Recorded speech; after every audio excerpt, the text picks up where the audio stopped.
سلام و درودی به پایان با کل مخلصان برنامه در شبکه‌های اجتماعی. فردوس خورسند تاپ خبرهای ورزشی را میگوید. آغاز میکنیم.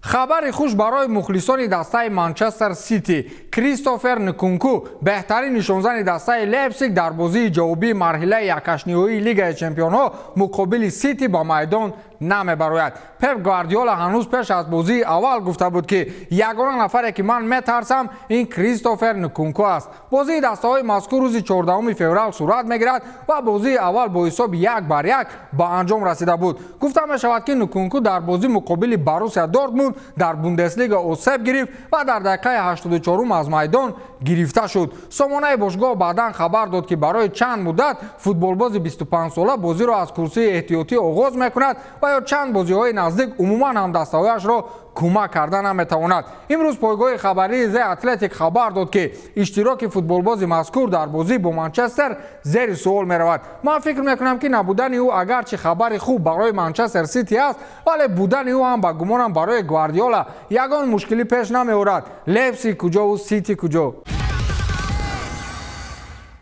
مخلصان عزیز، شرکت فرمولا 55 بازی تحفه‌دار نوبتی را برای پیشگویی کردن رقابت فریدون اودیلو و ناتالیسیو فیلیو در مرحله رقابت‌های ACA 153 براه مانده است. شما باید بگویید که کدامش در کدام راوند به خلاصه داوران یا نکاوت و اصول‌های دیگر غالب می‌آید. برای 3 نفر تحفه‌ها از قبیل خودی، دستپوش‌های MMA و فوتبالکا و کلاه آماده کرده شده است. بازی‌های برنامه ما واقعیت دارد. این غالبان برنامه‌های گذشته ما میباشند که تحفه‌های خود را صاحب شدند. شما نیز اشتراک کرده صاحب تحفه شوید. با همه برای کار.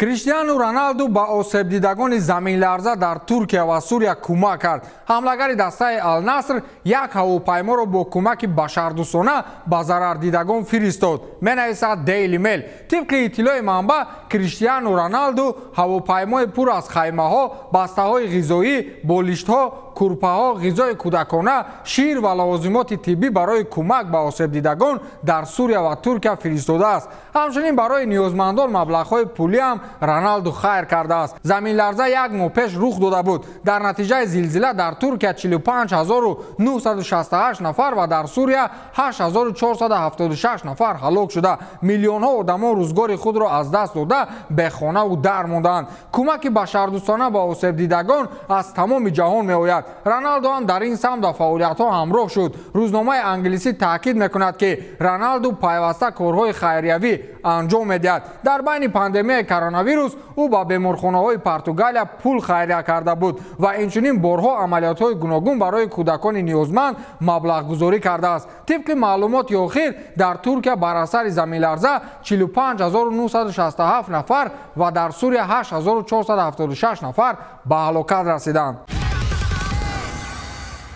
همین گواردیولا میگفت که هر کسی از پیش من میرود خور و زور میشود. رسانه‌های اطلاعاتی خبر دادند که ژائو کانسلو شاید مقابل دسته PSG در لیگ چمپیون‌ها بازی نکند. با اطلاع ژورنالیست مشهور فلاریان پلتنبرگ، کانسلو در این بازی در کرسی احتیاطی می‌نشیند و سرمربی نفر دیگر را به جای او به میدان می‌درآورد. حالا میونخنی‌ها با 3 دفاعگر بازی می‌کنند و در موقع کانسلو به جای آلفونسو دیویس و کینگسلی کومان به میدان درآمدند، حالا پرتغالی قریب که شانس ندارد. خود فوتبالباز علیه اعتراض کرده است که او در هیئت اساسی راه نمی‌یابد، ولی شکایت او را سرمربی بر دوش خود گرفت و گفت که سرمربی دسته من هستم و برای نتیجه بازی من جواب می‌دهم، نه ژائو کانسلو. آخرین مرتبه کانسل روز 14 فوریه به هیئت اساسی با میدان درآمده بود و 2 مرتبه دیگر از کرسی احتیاطی و 1 مرتبه دیگر تماما از کرسی احتیاطی بیرون نشد. فعلا ژائو کانسلو از این مناسبت ناراحت است و قریب که هر روز با سرمربی در این موضوع بحث و مناظره میکند. یک نفر در جای شهر نوشته است که این پرتغالی‌ها همش یک عمر از چیز ناراضی اند. میگم این PSG فقط کار و برهایش فوتبال نبوده است که این باشگاه همچنین دسته‌های دیگر ورزشی هم داشته است. مثلا دسته گوشتنی جودو دارند که نامش PSG است. باز دسته‌های دیگر نوع‌های ورزش هم فعالیت میبرند. اکنون ناصر الخلایفی باز در فکر تأسیس دادن دسته MMA PSG است. پایگاه خبری The F Show دیروز رسانه‌ای کرد که تاجر قطری ناصر الخلایفی روی لایحه تأسیس دسته از نوع ورزش MMA کار میبرد و در این کار او را حبیب نورمگامدوف کمک میکند. با اطلاع منبع پرزیدنت باشگاه پاریژی میخواهد حبیب نورمگомедов با اصطلاح فیگور اساسی این لایحه باشد. سال 2018 حبیب نورمگомедov با تماشای یکی از بازی‌های دسته پسژ رفت و آنجا با پرزیدنت باشگاه مذکور نصیر الخلیفی واخوری کرد و با جودوکاران تیم پسژ همچنین تمرین انجام داده بود. از این خاطر حدس و گمان‌ها در مورد همکاری‌های دو جانبه آنها فعلا خیلی زیاد است. اما چیز دیگری که میتواند مخلصان را به تشویش بیارد این با پورگی کنار رفتن سابق چمپیون UFC از ورزش MMA است. چیز دیگری که میتواند فیک بودن خبر را تصدیق سازد این با پورگی رد کردن این آوازها از جانب خود ورزشگر است. او دیروز گفته است که من حتی از این لایحه خبر ندارم. خلاص شاید همکاری با حبیب واقعا دروغ باشد، اما رسانه‌های خبری فرانسوی تصدیق میکنند که الخلیفی واقعا با نزدیکی دسته MMA تشکیل میدهد. الخلیفی با جمع کردن کلی ستاره‌های فوتبال دید که پسژ در لیگ چمپیون‌ها غالب نمی‌شود، باز دنبال MMA را گرفته است.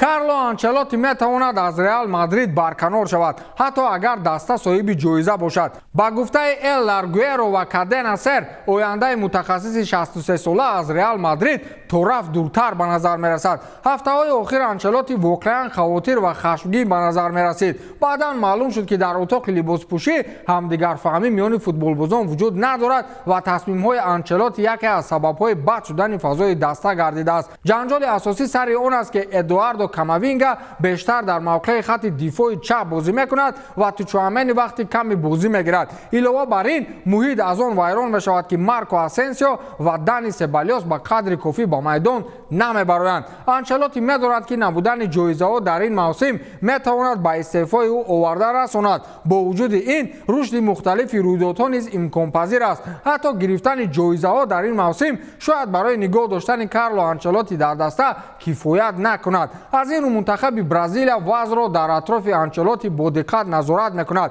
ممکن است که اگر او از رئال مادرید رود با وظیفه سرمربیگی منتخب مذکور تعیین کرده شود. حالا چیز دقیق نیست و اگر آنچلوتی در فضای دسته وضع را خوب کردن نتواند پس این با آخر کاری او آورده میرساند. به هر حال منتظر شدن لازم میآید که در آخر چی خلاصه میبرند. حالا با گمانم قاش چپش را در لیگ چمپیون‌ها بالا میکند و باز دل رهبریت باشگاه را مییابد. چی گفتید؟ با همین تمام تا دیدار نوبتی خیر.